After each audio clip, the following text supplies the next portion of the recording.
Hello everyone. I just wanted to record this video to finalize my vacation that I've been taking for the last like 2 weeks. Uh, it's been pretty good. I was driving my family around a lot. My girlfriend and her grandma that's from El Salvador. This is her second time coming here. In her whole life, she's already 64, 65. And it's kind of funny. I just, you know, didn't expect to. I thought maybe I would have a lot more time. Didn't really do much, and I just kind of, I guess, did a lot of. It wasn't even pleasure too much. I wouldn't consider it pleasure. Did a lot of working out. Eating right, learning more about nutrition and stuff like that. Just to add to my repertoire of um, the health consciousness, I guess. And I was still trying to get around to reading this a little bit more. And I know for some of you who know that I'm reading this book, I'm so behind. I'm still on just like page 60. There's like 1,000 pages, and it's quite a long time, or takes quite a bit of time to read that. But anyway, I had a pretty good time for vacation. I also went to the Flamingosas concert in Sacramento yesterday. Obviously, New Year's Eve. That was a lot of fun. You may not know me from this point of view, but definitely didn't do a healthy thing. I just went and pretty much just drank till my heart exploded. No, not like that, but just kind of boozed up. But sometimes you want to have fun, right? um, like even the professors I see, they're drinking wine, and it's like, well, everybody's got to live one eventually, right? The engineering professors. So, I mean, my grandpa was a functional alcoholic, so it's like at some point you may want to just enjoy yourself. But anyway, like I'm finding that maybe it's just today, but and I read something about the effect on digestion, and I don't even want to have alcohol anymore, like for a long time. But I always say that, and it usually comes true. And so I guess I'll just stick to whatever I've been doing, which is basically having no alcohol anymore. Speaking of which, for some reason, when I first moved into this place, my condo, I found that I was drinking a lot more. If I'm going to be honest, and basically what happened was, I was wrapped up with the PE stuff, and it's like, I don't know how to put this. Well, let me put. I know how to put this, but let me explain. So this is like a challenge that just like was way up here, and I was like down here, and so that's why it took so long. And for me to be at the certain level of competence to be able to handle that challenge in a reasonable way, quote unquote reasonable way, I have a feeling I would have needed like 10 or 15 years of experience in total, and that's just not practical. So it's kind of like the UC Berkeley effect, which is that like you go there, and depending upon who you are, you might do well or you might do horrible. But if you do horrible, it's kind of an indication that you're here and it's way up here, and you're just keep chasing it, and you're just getting a C average, and that's what happened to me, or C plus average, actually more like B minus average. But yeah, the UC Berkeley effect, that hit me pretty hard. It was kind of similar to that, yet somehow I just became licensed. But anyway, um, I mean, not somehow, obviously, with a lot of hard work, you know, actually got there. But anyway, um, what I mean by that is, like, for example, I wherever I was, I could have always had a certain challenge for myself that would have climbed my way up to getting to a certain point that I would be able to crush it more easily. So that's what I've been doing with everything else now. So um, I mean, like why should I be like that? Be any different for engineering? I don't know. So, but the what was I gonna say? So yeah, I mean, and I think my boss also noticed this as well in me as well, and maybe he noticed that in a lot of younger engineers too, where they kind of overshoot what their potential is, and they would basically take on too much more than they could ever chew. So he would often say like, like, hold on, you're being too ambitious, or you're trying to go too fast. You're being impatient. Like, take it one step at a time. You're trying to go too fast, and that's not your level, basically. So I find that interesting. Anyways, I had a few thoughts in the car, like as I was going along, and I wanted to record about it. Now I don't even remember what it was. Um, Maybe it'll come to me, and then I could just record in the car or something. Jeez, I don't even remember. I think I just don't remember. But anyway, yeah. Happy New Year's. It's gonna be a good year, because this is gonna finalize the mortgage payment, and we're gonna get the flip out of here. So, and just move on with our life.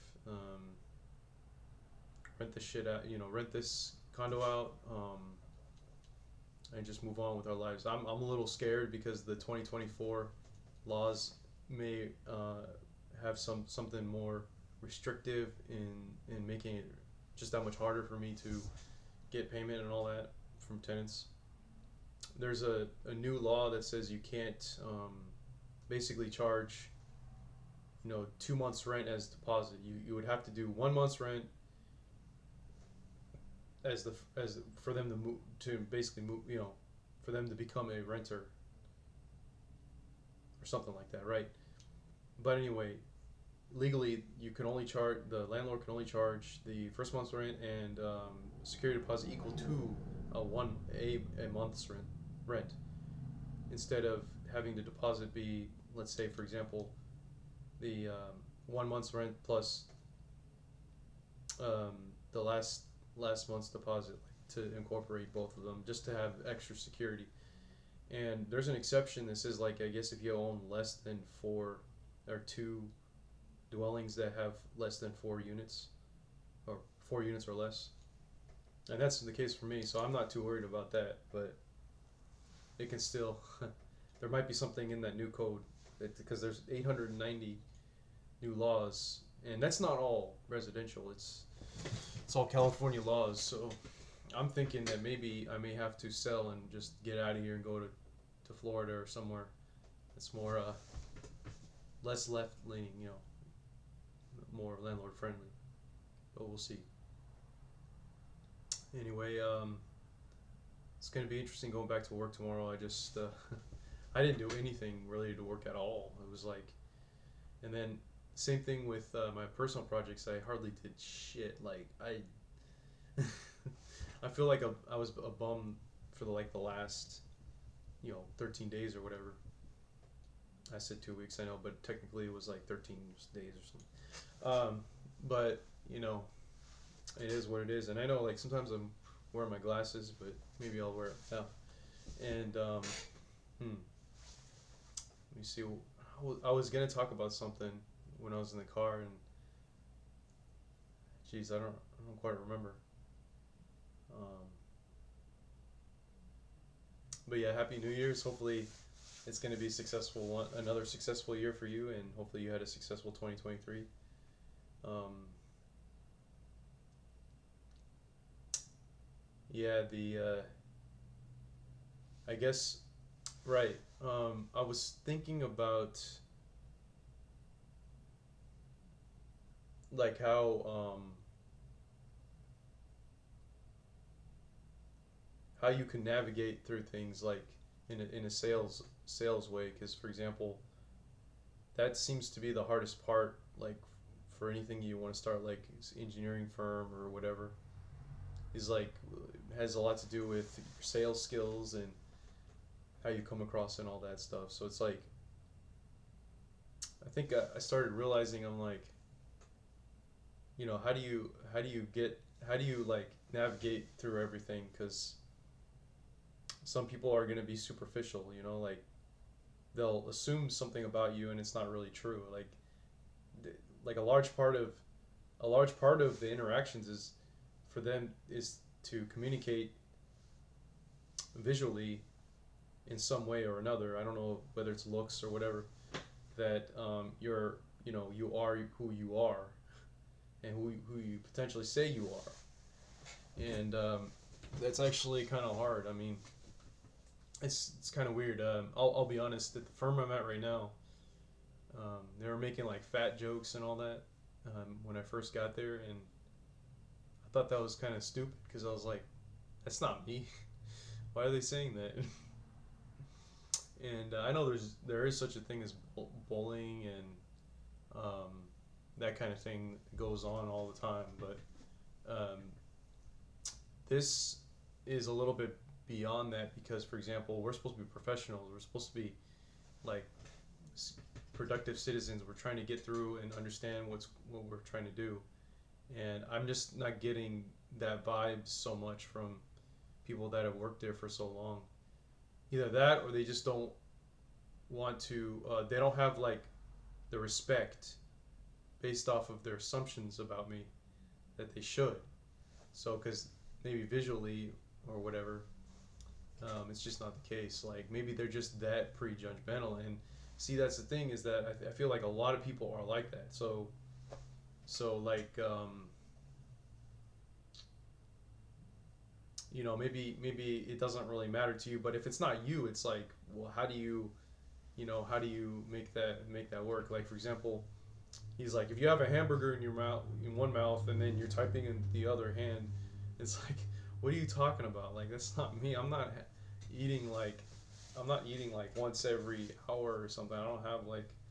Some I don't have this piece of bread or whatever right next to me or whatever you're talking about at any given point, any given moment. So like see, but if I knew I was like that where I was where I'm hungry all the time and I'm trying to eat all the time. If that's how I saw myself, then it would be like, oh well, let's become friends now. Let's see if we can do something together where we get fat or whatever together or whatever. And there would be respect there and you know that kind of thing. But it's like when there's a disconnect between how you look at yourself and how they see you, it's like you can't even fake it. Like you can't even just be like, oh, well, who cares, right? But without that kind of consistency, I think what happens is you don't develop a good connection with whoever you're talking to or interacting with, or the just people that are there, whoever's around. So it's kind of weird how psychology works, but this is so far what I'm discovering. Um, and so like off rip, you want to make sure people have the right understanding of who you are based off of when they first look at you. I think that's a big thing, and it's funny because like a lot of people too. I think in the engineering field, or just like nerdy people in general, and I was like this for a while, is by default they try to pretend like their body is not existent, like it's not even real or anything, because by thinking that you're invincible or that you don't have a presence, that means that you in theory would bypass all that stuff and it wouldn't matter. But that's just denial, unfortunately. That's not how the real world works.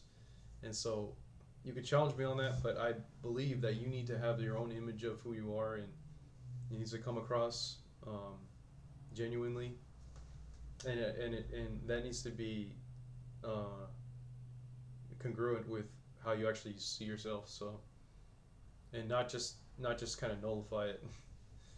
So yeah, this kind of, I mean, maybe you have an excuse when you're first starting off, like when you're in a teenager where you don't know yourself very well. But if you already get everything about you, it's like fuck it, you know, or, you know. Um, then you definitely need to have that congruency there. I think. Thought that was kind of an interesting idea that I thought about. Okay, let's see here. Um,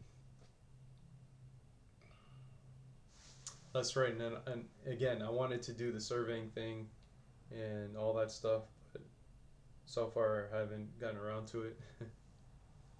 I'll I'll get it done soon. So, anyways, I know I should be more responsible about my comments and all that. So if you have any questions, please let me know, and I'll try my best to get back to you, and we can talk more. Thanks for watching.